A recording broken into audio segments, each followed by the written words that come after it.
I'm looking at tactics and ways to get things done. I'm looking at things that need to be done, things that should be done. I'm looking at anomaly statistics. I'm looking at the phoniness of our system.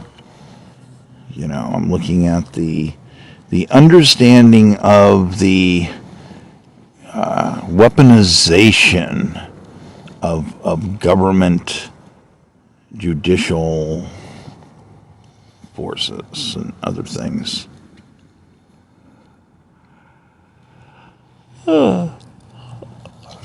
Weaponization? Okay. Let me say.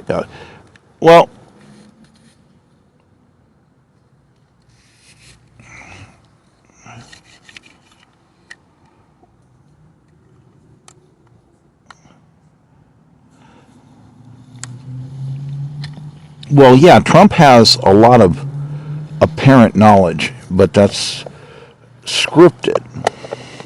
He doesn't sit there and research stuff. He pays other people to do it. He's doing other things. I mean, he's about making money, kind of, sorta. There's a mystery about how that works. You bankrupt a casino here or there. You have vast amounts of money to do apartment building rentals. So the renters are paying for the real estate, and you do all these different deals, but you still end up going bankrupt, which is confusing to many people. How do you take these types of incredibly highly profitable businesses and run them into the ground? So there's someone, people say there's stuff, and then there's something up with that. But anyhow, the statistics. Hold on, wait a minute. I got a call. No, I'm good. I'm back. Okay, where was I? Yes. Statistics is the key. Statistics. Basically, people like Trump in politics. This is like, just figure all politics. But anybody can get at these things. You have data that's available. Everybody that calls and does an attorney interview, for the most part in our days, ends up with people interviewing them, and they end up becoming a statistic.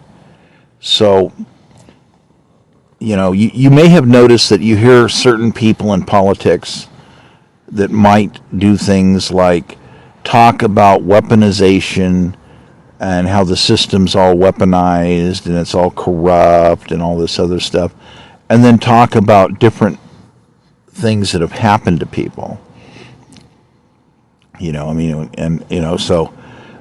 the thing is that doesn't mean that they're a champion of these people's causes. They're just, the idea is you want to get people to identify with the understanding. And you have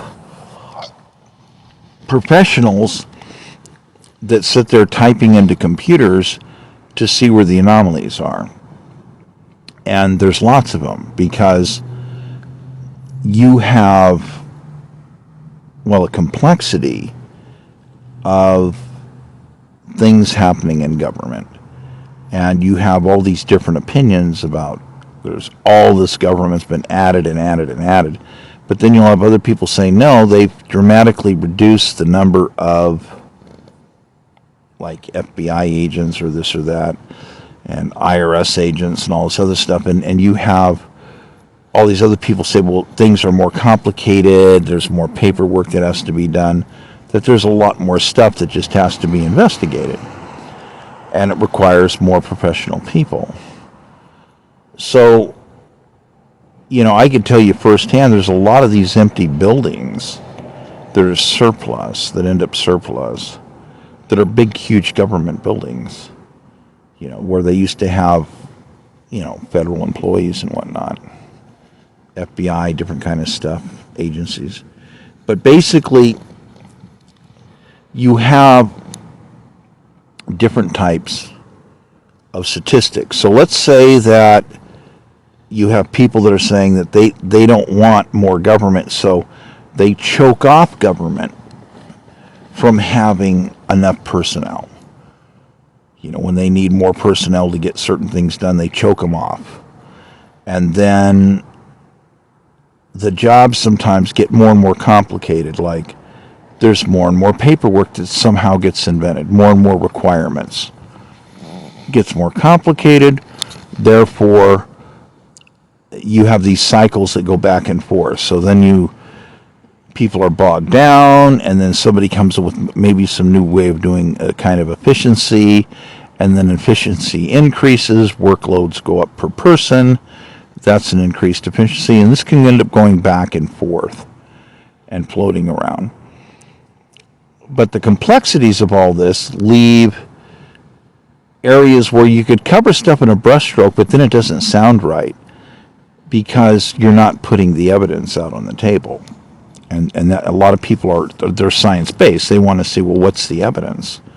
And you'll see, like, a lot of people are claiming that, well, Trump never puts out evidence, that he's always just doing all these things and saying these things, and then they do fact-checking, and they come back and you'll see different things where they'll say, well, he lied, this didn't happen to him, or he claimed it happened to somebody that he knew, and then they couldn't verify it. So then they say that it's false or this or that.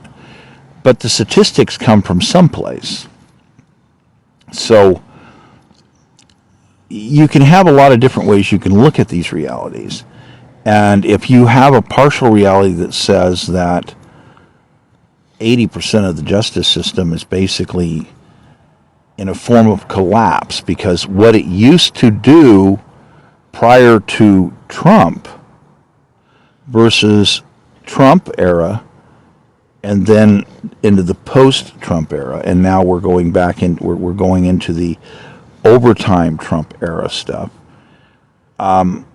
You've got 20,000 people, my understanding, that are basically permanently assigned to dealing with the Trump madness. You got the J6 and all this other stuff, and it was more. At one time, they had people on loan from all kinds of different agencies and agencies all over the country and different law enforcement that was researching stuff.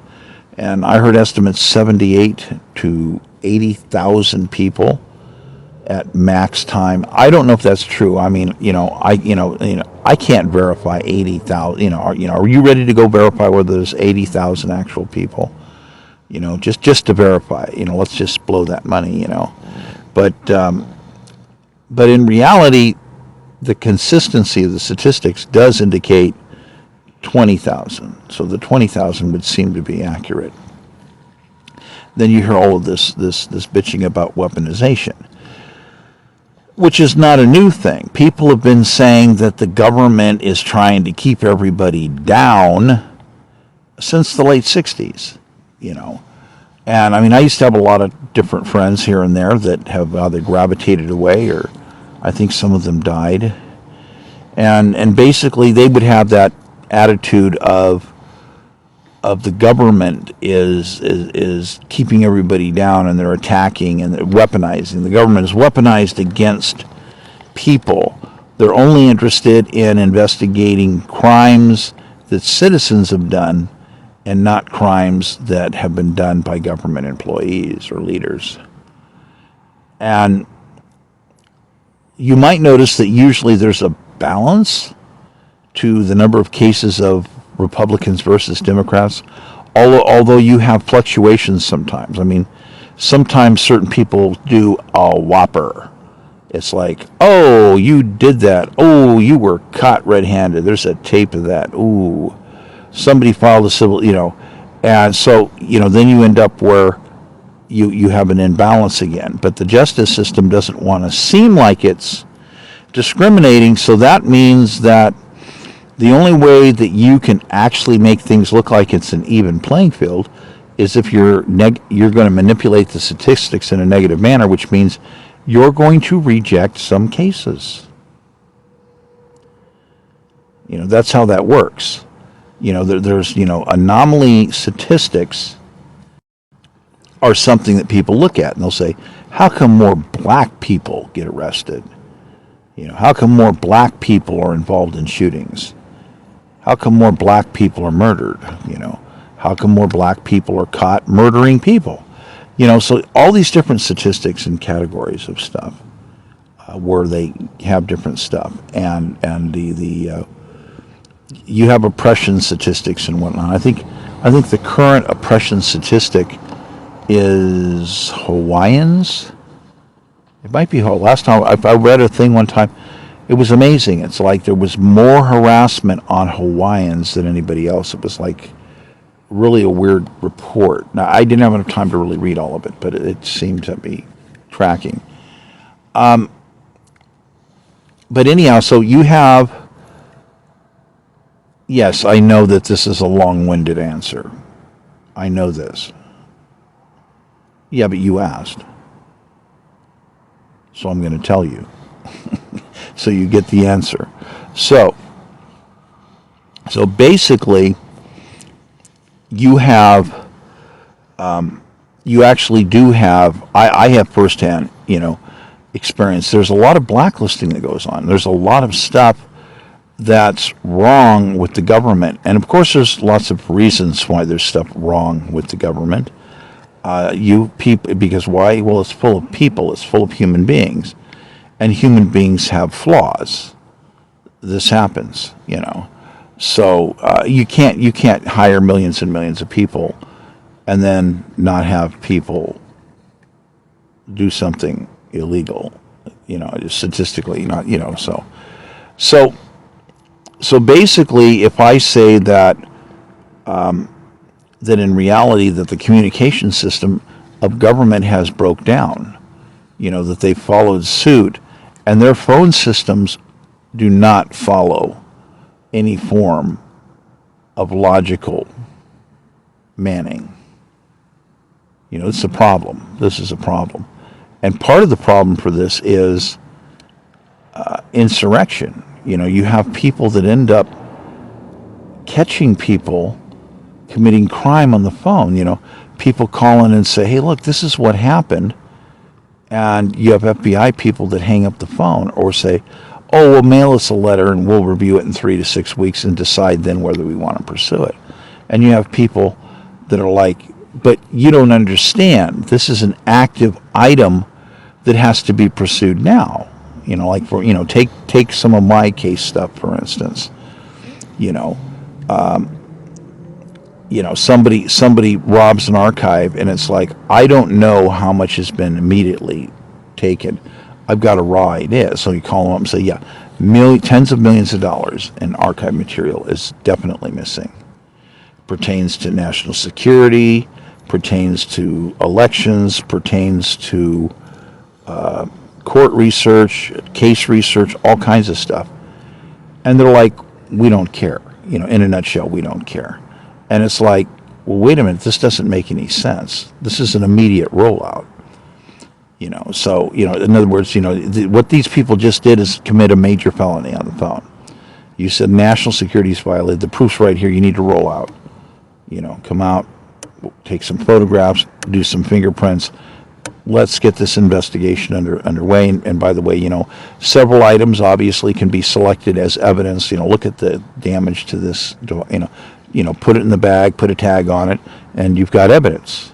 So you're going to end up with fingerprints, destruction, photographs of destruction, photographs of tires, photographs of footprints. You're going to have photographs of items that are damaged. You're going to have samples of items that are damaged. So, and again, national security has been violated, right? That's a mandate. You have to roll on this, this is an archive. You have to roll on it. I'm all upset about this. And we're talking, and I track back and look at stuff later on. It's tens of millions of dollars that quickly come up and say, no, that's missing. No, it's tens of millions, and then we keep going. It's like, oh no, it's hundreds of millions of dollars in damage. because it's like, oh no, they destroyed this case research and they destroyed this certain evidence, and some of it can be recaptured, some of it maybe not. So you got damage occurring. Designs, research. The just click, click, click keeps going up and up and up. Now compare that to apparently there's a bank robbery. Somebody goes into a bank, they have some kind of minimal disguise on. They put a piece of paper down with writing on the counter that says fill up the bag. And these people are like, oh, they have a gun. But nobody sees a gun. But they fill up the bag. And I believe the most successful bank robber types, they do one bag, one teller, and they split. They're gone. They get the money, and whoop, they're out of there. And, that's the way a lot of these used to work. Some of them now, you couldn't do that. They're behind 2 inches of Lexan. There's no way that you could rob a teller at some of these certain banks now. Just couldn't happen. But this is not to say that there aren't banks that are still, capable where people could rob them. So I mean, they can grab a bank person walk, in a bank, and they can hold a gun to the side of their head right in front of a teller and put a bag in and say, fill the bag up or I blow their brains out. And these people are going to fill the bag up,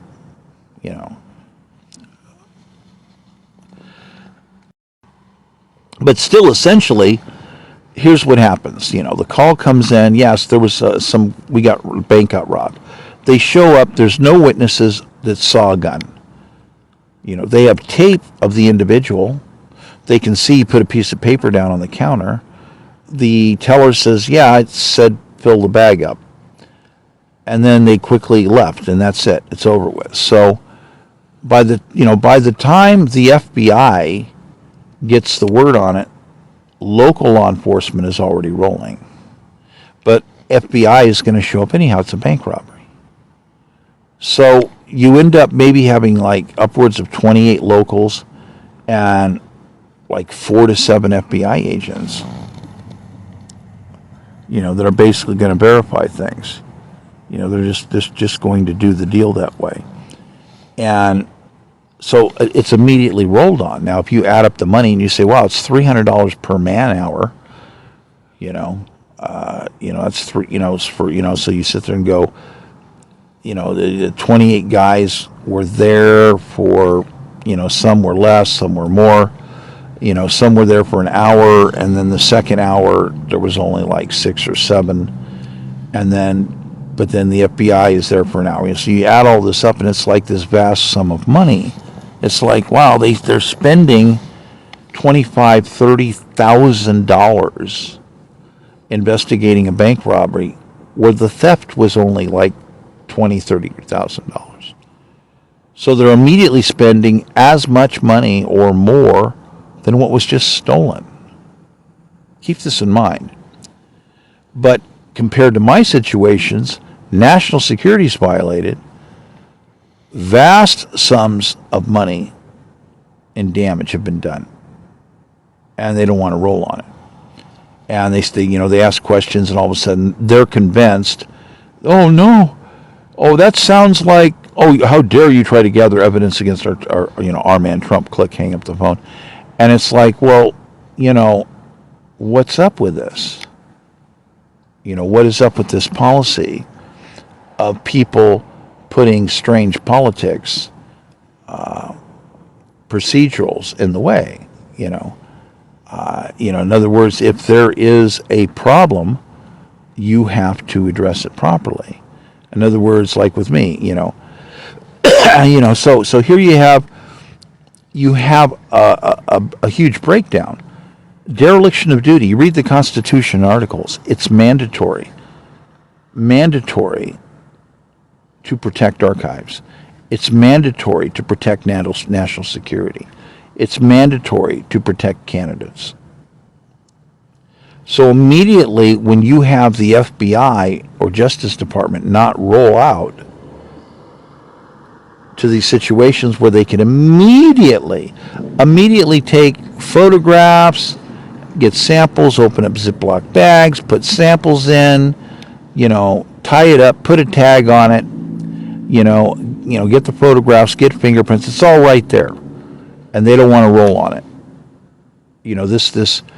So you have a situation where these people are committing major constitutional violations. Major. There's no other. I defy anyone. Read the Constitution. Read the articles.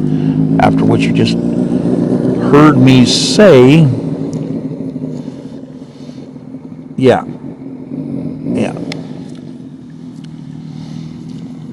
That's a pretty decent looking bike, actually. But yeah. So the comparison here is that there's lots of other ways to look at this stuff. So when you investigate this kind of stuff, it goes on and on. In other words, if you have a bunch of Democrats attack a campaign location, you don't want them sending a bunch of Democrats. You want Republicans to come out. And then, of course, vice versa. If you have a bunch of Republicans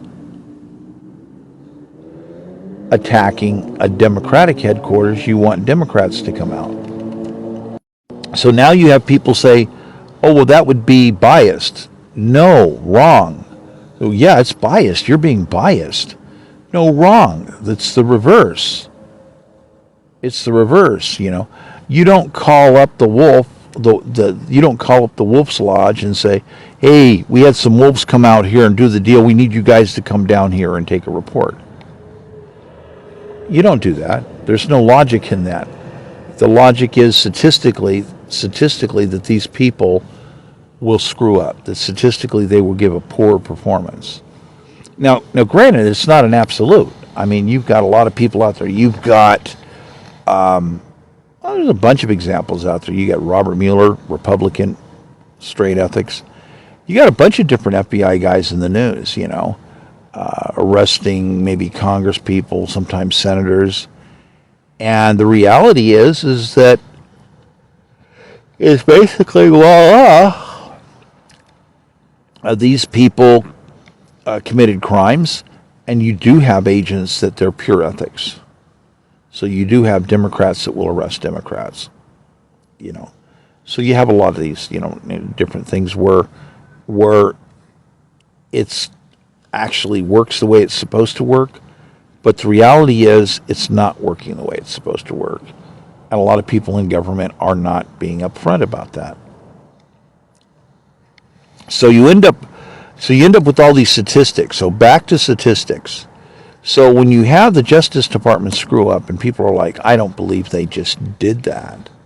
It's mandatory for them to roll. They just got into dereliction of duty.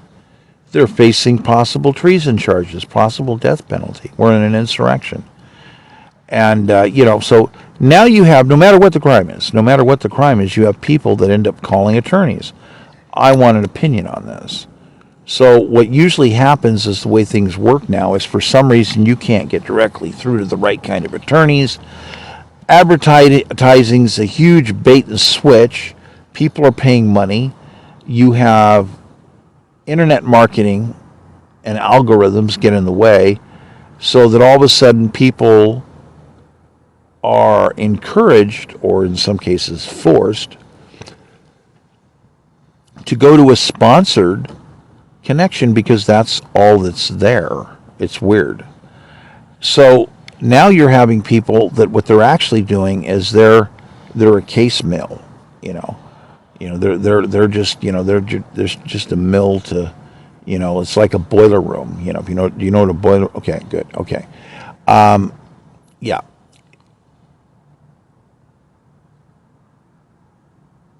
Yeah. So basically, all these people are getting interviewed, and they'll tell what their cases are about. They'll tell what they've witnessed. They'll tell the way that government employees acted. So now you have all of these raw statistics that you can access and get a hold of. If you have money, and you say, we want to study criminal patterns of all natures, because we want to understand this, because we're attorneys, This information's available.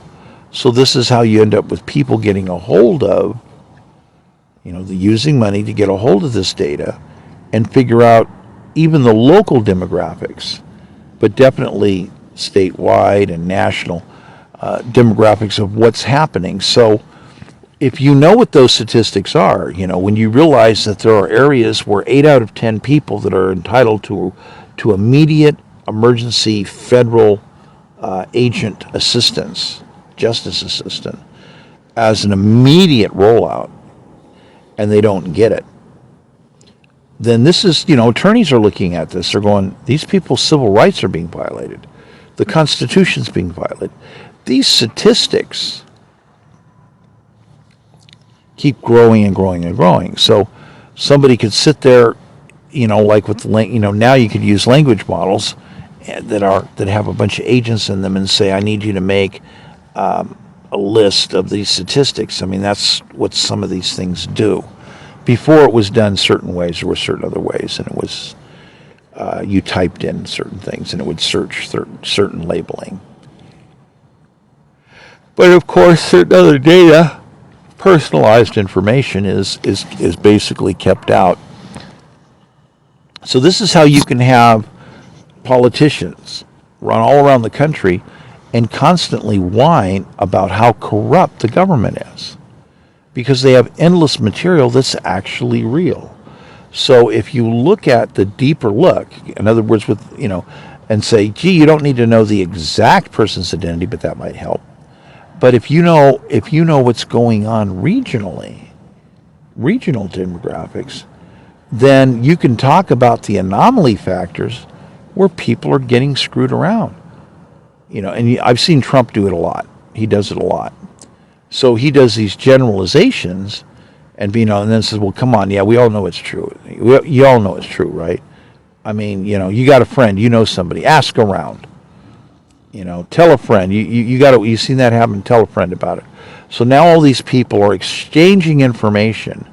Yeah, I know somebody. This happened. And then now some people complain that there's also a bunch of information being falsely generated. But there's actually a whole bunch of truth to the fact that the justice system is broken. Now, why it's broken, you have Democrats that are going to point fingers and say, it's the Republicans who broke the system. And you're going to have Republicans look over and point at Democrats and say, no, it's the Democrats that are breaking the system. It's everything that they've done. So you have this politics back and forth, and now you have mass anomaly statistics repeatedly equating out to people personally identifying to things that have been said. So you have all these people that end up finding somebody that they know of where some of these things have happened to them. Or maybe they've happened to themselves and they get on Twitter and they share it. So there's actually this huge percentage of truth to the sheer fact that long-term belief is from the 60s that the government people are trying to keep you down and that they've weaponized the system against you has been believed, again, since the late 60s.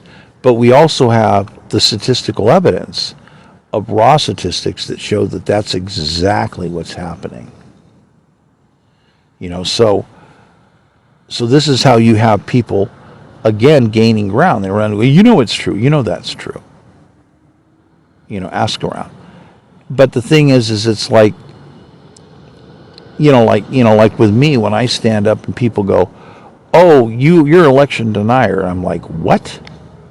Look here, did you see the evidence? Okay, let's go slow. What is this? And what is this? And what is it? Right. Okay, and that's what? It's evidence? Yeah. Yes, it's evidence. Okay, yes. And these are the people involved, and this is what they did. Or these are the people so far we've figured out who are involved. These people over here, Julie Sue wouldn't follow orders of Congress, blacklisted. You have other people in government that ordered incomes shut down. So this is a statewide thing. So then you have other people who don't want to cooperate on supportive evidence. The Secretary of State's office, they have evidence in hand that's needed to verify. And by the way, as a candidate who's come under attack, I want them to verify this. I also need their direct assistance to front me the money needed to get on the ballot, because I have a 100% blocking of my usable income by the state itself and by state employees. And then they're in dereliction of duty. They refuse to help. Well, the Constitution says that these people are aiding and abetting first, definitely in dereliction, but beyond that, they're involved in election rigging. They're involved in acts of war against the candidate. It's right in the Constitution. It's right in the articles. You don't go the muster. Musters. If musters go to the camp and do damage or destroy a business and the income, whatever, that is an act of war. These are acts of war. With me, it's very vivid.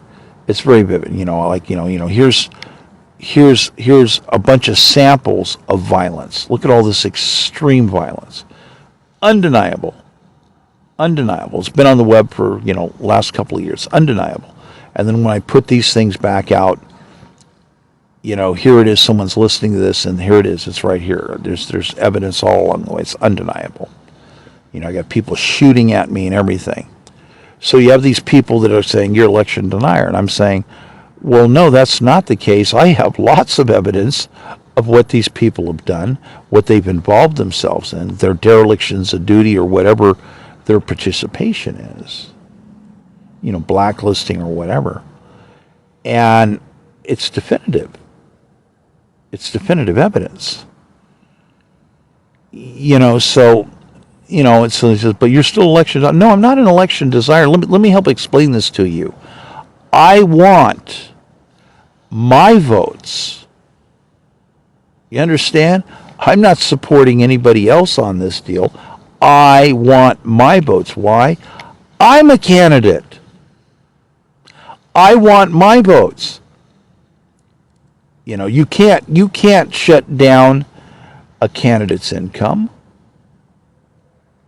You can't shut all income areas down.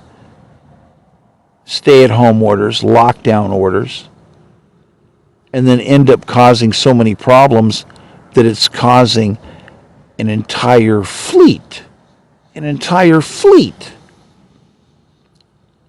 of mobile broadcast RV units to get destroyed, because they're archive units. That's a separate series of felonies, by the way.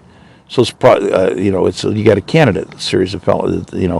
They're committing, acts of war. All these different things lay out multiple levels. These people are screwed, and the justice system is only threatening. They refuse to act. They don't even need. The law says that my presence isn't even necessary. I have put ample evidence out publicly and laid out things of, well, this, check this out. They don't need, attorneys have told me this repeatedly, your presence is not required. Part of protecting you, a candidate, from harassment is when you have strong definitive evidence. These people are supposed to go to work, not be in dereliction of duty.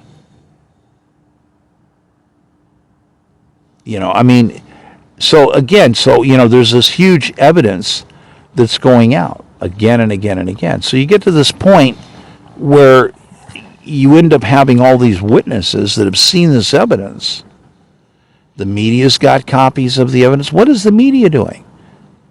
Is the media investigating acts of war against the candidate? Is the media understanding there's been attempts against my life? It's a RICO situation. We have decentralized attackers. And these people in the state are people that have committed acts of war and blacklisting and have absconded with money that Congress ordered pay, but these people are also responsible for shutting down the income of a business. This is how you end up having things get worse and worse and worse, to the point where you're coming under violent attack. You don't know whether these violent attackers are Democrats or Republicans. You start to investigate it. At first, it seemed like some of these people, there was some evidence, were Republicans. But now, at this point, because you have all these Democrats over here that are busted 9 ways from Tuesday. I mean, look at Julie Sue, busted, connected to $31 billion in fraud. $31 billion, and at the same time, she's shutting down communication and blacklisting people that are candidates. She's refusing to adhere to the continuity of communications of government. She's violating COG, continuity of government. She's violating continuity of elections, COE. And we have an insurrection. It's mandatory for communication lines to be open and available for candidates that need crucial services. We have an insurrection. Double down with, we have a pandemic. They're doing things that are not allowed. They're taking actions that are defined by the Constitution and Articles as dereliction of duty, aiding and abetting other parties. You have the AG's office refusing to prosecute people. So, hey, look, these people did this, and this. You have to arrest these people. The Secretary of State, California, it's supposed to be their job to protect the process of elections, but they don't. What's wrong with these people? These are major. This is not a game. These are major violations. This is not, oh, we're so sorry, sir, here's a small check.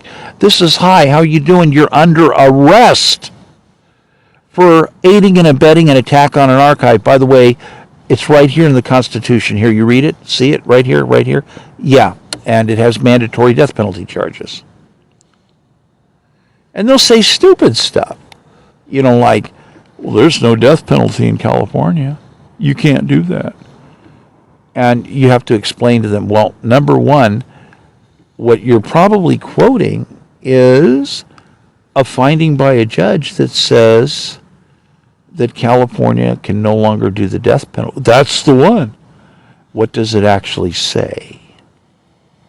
And it's like, let me tell you what it says. I've seen a little bit of it. I can recall some of it, Lucy. It says that the management of California effectively is so inconsistent and unpredictable that it causes extended waits of time, which are considered cruel and unusual punishment. And therefore, on that basis, California can't be trusted to manage executions.